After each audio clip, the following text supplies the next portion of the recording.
La passion est mon moteur. L'asphalte est ma source d'inspiration. Mon savoir-faire, je le partage tous les jours avec des centaines d'autres passionnés. Car je suis technicien chez Daffy. Équipement moto, accessoires et pièces détachées. Daffy, la passion pro.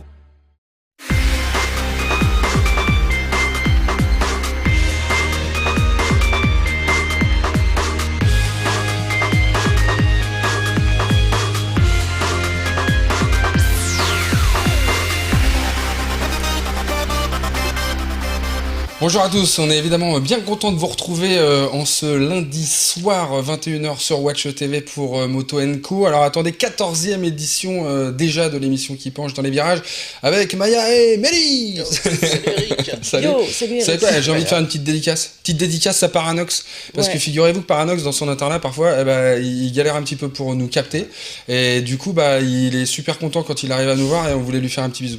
Bisous. On l'embrasse Paranox, ça nous fait toujours plaisir. Les amis, de quoi on parle aujourd'hui? De la Z900 en fin d'émission, parce que c'est Mehdi qui l'a essayé, encore lui, il m'énerve. Je t'énerve. Oh là là, ça m'agace, ça avait l'air d'être super. J'avais de la pluie à 200 km de là, et lui, grand soleil. J'attire le soleil. C'est ça, ouais, Calimero. Bon, allez, hop, Calimero, on passe à quoi? On passe à tout ce qui change en ce moment. Ouais. Il y a plein de choses qui vont changer en 2017. Ouais. Et il vous a pas échappé qu'on a eu, alors attendez, 3 ou 4 jours de circulation différenciée, c'est le nouveau truc, ça. C'est-à-dire qu'en fonction de la vignette critère qui est apposée sur son pare-brise, eh bien, on peut ou pas rouler. Alors moi, je suis allé tourner des images, vous voyez, devant TF1, parce que je me suis dit que c'était un beau symbole de l'information, et vous pouvez jeter un œil, vous verrez pas beaucoup de vignettes sur les pare-brises. Là, je suis retourné du côté d'Issy-les-Moulineaux, des vignettes, il y en a pas. Alors, je sais pas trop comment on a réussi ce jour-là à définir si oui ou non les gens respectaient cette histoire de circulation différenciée, vu qu'il n'y avait pas de vignette. Et puis combien il y en a eu qui ont été aussi, le 23, verbalisés, quoi. Alors, une petite centaine, paraît-il, à 8h du mat, il y avait une petite centaine de personnes qui ont été verbalisées parce que elles n'arboraient pas la vignette, mais en plus, elles n'avaient pas le droit de rouler à ce moment-là. Bon, faut être honnête, la plupart des gens n'ont rien à faire de cette histoire. Pour l'instant, mais bon, de toute façon, ça va être bientôt rentré dans les mœurs, je pense. Tu sais, maintenant, on est habitué à se prendre des coups de bâton. Oui, mais ça marche pas. Enfin, là, tu vois, en l'occurrence, ça n'a pas marché. Ça marche pas parce que c'est le tout début aussi. C'est le tout début. Le site là qui édite les vignettes non plus, il a eu des petits soucis de fonctionnement, mais ils en ont quand même vendu 3,5 millions. C'est ça. Tu te rends compte, à 4 €, c'est pas mal. 4,18 €. Ça fait pas mal. Un peu d'éveil. Je me demande d'ailleurs dans quelle poche exactement ça va, tu vois. Ah, c'est vrai que ça, c'est une question. J'ai posé la question au service presse du ministère et tout, mais pas de réponse. Alors, est-ce que ça va au ministère de l'écologie, de l'environnement, entre guillemets, pardon? Oui, mais alors pourtant, là, c'est Paris, tu vois. Ouais, c'est à Paris qu'elle est obligatoire. Ça reste flou quand même. Pour moi, ça reste flou cette histoire. D'ailleurs, tu vois, moi, je l'aime ma vignette. Je vous la montrais d'ailleurs dans les images. Je l'aime ma vignette. Moi aussi, je l'ai. Je veux pas la coller. Moi, je l'ai pas. Tu l'as pas? Bah non, je l'ai pas. Moi, je veux pas la coller parce que je trouve ça moche. Je l'ai déjà dit. Mais en plus, je vois pas pourquoi je collerais ce truc-là sur ma moto quand il y a pas de pic de pollution ou quand je vais pas dans Paris. Et en fait, c'est terrible. Et alors, tu vois, du coup, tu vas mettre un petit système. Ouais, je vais essayer un petit truc pour la mettre et l'enlever en fait quand je veux. Mais alors, du coup, tout ça pour en arriver où? Parce que bon, mon côté rebelle, tout le monde s'en fout. Ce qui est intéressant, non, mais c'est vrai. Donc, je suis un rebelle en carton. Mais ouais, c'est vrai. À un moment, quand ils vont me dire, bah non, tu mets ta vignette, t'arrêtes de déconner. Ok, d'accord. Frappez pas trop fort. C'est combien déjà? 135? Ah non, bon, ça fait un peu beaucoup, je suis un peu en fin de mois là. Donc je vais pas le faire. Mais par contre, alors maintenant, les étrangers, parce que ça, j'ai vu ça. Les étrangers vont y avoir droit. Donc ça veut dire que si on est étranger, on vient avec sa voiture depuis la Roumanie ou je ne sais où. Tu te rends compte du calcul, quoi? Tu te rends compte, tu fais un chemin, tu traverses l'Europe, tu passes par Paris, tu fais les démarches. Bam, boum. Il y a des précédents, ça, dans votre. Oui, en Europe, c'est déjà le cas dans plusieurs villes. Oui. Mais comment t'es au courant? Parce que tu as un site, green, je sais plus quoi, .eu, et où il te recense toutes les zones de restriction de circulation en Europe. Ça me paraît dément. Imagine 30 secondes, le mec qui vient de Suède, tu vois, il veut passer ses vacances dans le sud de l'Espagne. Bon, il faut qu'il passe par Paris, enfin par l'Île-de-France. Il y a un pic de pollution à ce moment-là. Il fait quoi, le gars? Il contourne. Il passe par l'Alsace. Voilà, nul n'est censé ignorer la loi, mon cher Eric. C'est complètement nul. Je suis désolé, c'est nul. C'est nul. Ou alors il faut prévenir les gens à partir du moment où ils entrent en France, faut remettre un poste frontière. Et puis qu'on leur dise, monsieur, vous avez pas votre vignette, merci, au revoir, salut. Hop, tu vois, non? Oui, mais justement, il faut se renseigner. Et puis même si nous, on voyage en Europe dans ces autres villes qui sont concernées, tu vois, franchement, vous le faites. où il y a des restrictions de circulation et déjà des vignettes, parce qu'on n'est pas les premiers à instaurer le système des vignettes. Hein. Ouais. Donc il faut se renseigner et éventuellement acheter sa vignette de touriste. C'est pas le pire à Paris, c'est pas le pire. Non, c'est pas le Il y a pire. d'autres choses qui nous pendonnaient. Ah ouais, Oh là là. Qui arrivent en 2017. Pas Les nouvelles caméras là qui vont. T'as pas vu pousser ça la vidéo. Oh là là, la vidéo. Mais c'est pas qu'à Paris, c'est partout. Oui, Hein. c'est pas qu'à Paris, mais là à Paris maintenant, la vidéoverbalisation va s'intensifier façon. 11. Mais oui. 11 Il y en nouvelles a infractions, 11. c'est ça. Ouais. Des 11 infractions qu'on peut infractions, relever ouais. avec les vidéos. Ça 11. fait 7 nouvelles, parce qu'il y en avait déjà 4 Ouais, depuis déjà 2008. 4, ouais. Et là, on en a 7 nouvelles.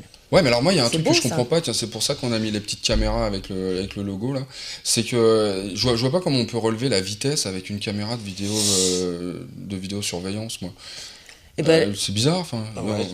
je sais pas, ou alors c'est Là- comme ça, au pif, tiens, lui, on non, montre t'es vite, on censé va lui mettre avoir une un main. radar quand même avec la Ah ouais. vidéo. Ouais. Non, Et parce puis que- Il y a alors un toutes agent ces... assermenté derrière. Voilà, évidemment. exactement ce que Je je voulais regarde. dire, Mehdi. Non, par Bravo. contre, Couper l'arbre sous le pied. Non, par contre, Tu non, me mais précèdes. par contre, ce qui aurait été bien, c'est qu'on puisse verbaliser les gens qui mettent pas leur clignotant quand ils déboîtent Ah le bah droit tiens, de l'homme, par on exemple. Bah, ça, vient bizarrement, d'annoncer il y a pas. 7 nouvelles infractions et toi tu vas en créer une 8e. Bah donne-leur des idées, tiens. Bah, toi. non, mais Ah bah non, non, mais il y mais... a des trucs comme ça qui sont importants, je veux dire, tu vois. Oui, Alors non, que mais d'autres le sont, à mon sens, un petit, Ce un qu'on petit peut peu moins, constater, ouais. c'est qu'effectivement, finalement, encore une fois, c'est pas très cohérent, quoi. Parce qu'accessoirement, Après, tu mords sur la petite piste cyclable qui Mais- est devant le feu Ouais, rouge, ouais, mais tu regarde. peux te manger 135 euros Bah, pour d'amende, nos quelque chose comme auditeurs, ça. moi j'aimerais bien faire le récapitulatif de ces petites infractions, si Allez, tu veux vas-y, bien, Mia. comme Alors, ça, rapide. d'accord? Ok. Alors, feu rouge ou stop grillé, Ouais. vitesse trop élevée, distance de sécurité, voie de bus. Les nouvelles, non-port de la ceinture de sécurité, Ouais, le téléphone ça. au volant, Ouais. circulation, arrêt sur les bandes d'arrêt d'urgence, Ouais. chevauchement ou franchissement de lignes blanches, les Ça va enfants. faire mal, Ça, ça. quand tu remontes les. Non-respect des règles les de feux. dépassement, ça c'est aussi intéressant pour les deux roues. Ouais. Non-respect des sas à vélo devant les feux, Ouais, c'est ça. devant Ouais, les devant les feux, voitures, ça, c'est là, hard, ça. au niveau Ce que je des... disais là. c'est- Des passages Cela dit, piétons. T'as vu la mortalité quand même à vélo qui Oui, est non, mais- en croissance constante. Bah voilà, ça explique pourquoi on va rendre le casque obligatoire pour les, Ouais, plus, pour les les- moins de 12 ans à partir du 22 mars. C'est pas mal. Et s'ils sont accompagnés par un adulte et qu'ils n'ont pas le casque, l'adulte, 135 euros d'amende. Oui, d'accord. Et juste pour finir, mal. la dernière, le défaut du port du casque pour les deux roues en vidéo-verbalisation. Ouais. Voilà. Enfin, quand tu portes pas de casque, en général, t'as pas de plaque non plus. Donc, Oui, je sais pas et vraiment puis, ce qu'ils vont faire t'as pas avec trop de ça. Mais tête enfin, déjà bon. non plus. Hein. Ouais, bah, Porter enfin, un attends, casque, bah, tu toujours. risques de plus en avoir. Ça, Ouais. par contre, ça, c'est sûr. Ouais. Après, bon, quand on est en vacances, Il y en a non, certains. on n'a pas le droit de dire ça. Non, Non, pas on le n'a droit. pas le Non, Il faut toujours non. mettre son casque, toujours. Bien C'est sûr, vrai, et c'est évidemment. bon. Surtout élégant, parce que ça fait mal quand on tombe et qu'on met les mains par terre. Voilà. Ça, on l'a toujours dit. Bon, bah écoutez, moi, ça m'agace un tout petit peu quand même, toutes ces petites choses-là. Mais on va pas rester là-dessus 3 heures. Pourquoi? Parce qu'il y a la Z900, les amis. Et là, on va Kawasaki s'amuser. a encore frappé fort. Ils ont encore frappé très très fort. Et celui qui a été essayé, bah, c'est Mehdi. Mais Comme oui, toujours, hein, quand il y a une faire petite moto comme ça à faire, bah, c'est lui qui le fait. Hein, voilà, on a bien compris ce T'étais pas qui dispo. on a bien compris ce qui était pistonné. Voilà. Donc, on regarde la vidéo et puis on en parle après avec Mehdi.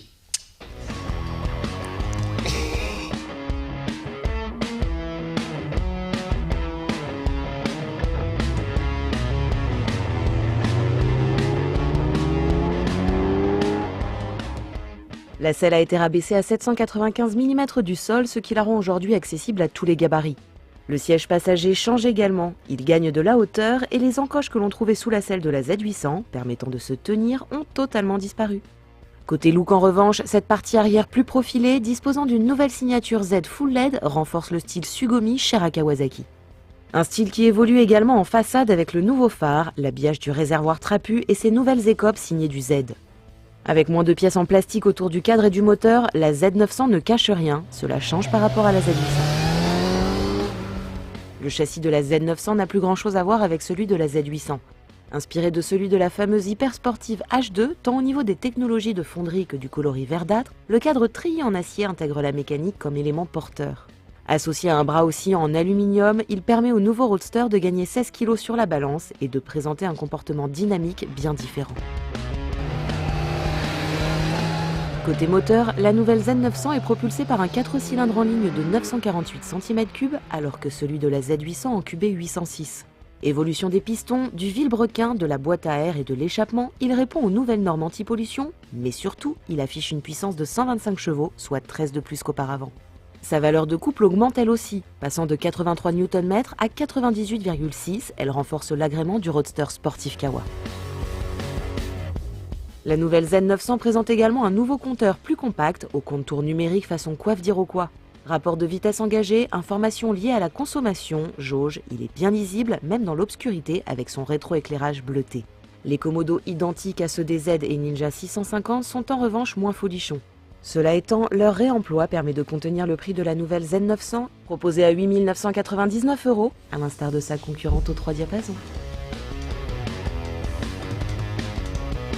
Là, c'est marrant parce que parfois, sur certains virages, elle rigole pas, c'est vrai, sur certains virages, on a l'impression qu'elle glisse un petit peu de l'arrière comme ça. Ça c'est mon style.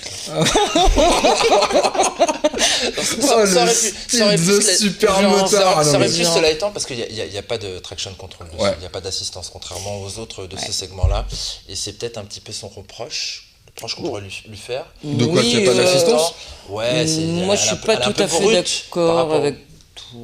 Écoute, moi je me permets de le dire parce que ce sont souvent des remarques qui reviennent quand on veut la comparer à la MT-09 justement qui est en face. Oui. Ouais. Après ça reste quand même une super bécane quoi.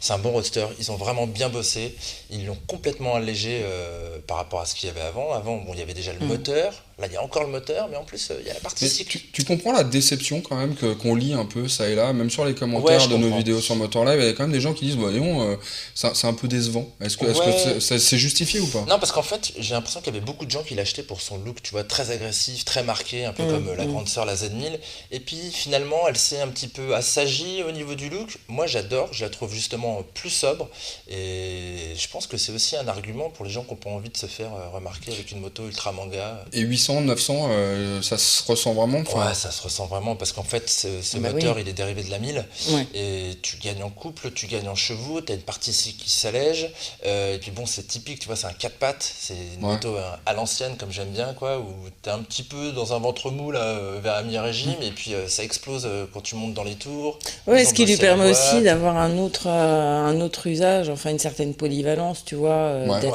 d'être assez facile en ville, tu vois, avec douceur. T'es en cinquième, c'est ce que j'adore aussi. Du coup, j'ai envie de te dire, elle sert à quoi la 1000 maintenant ?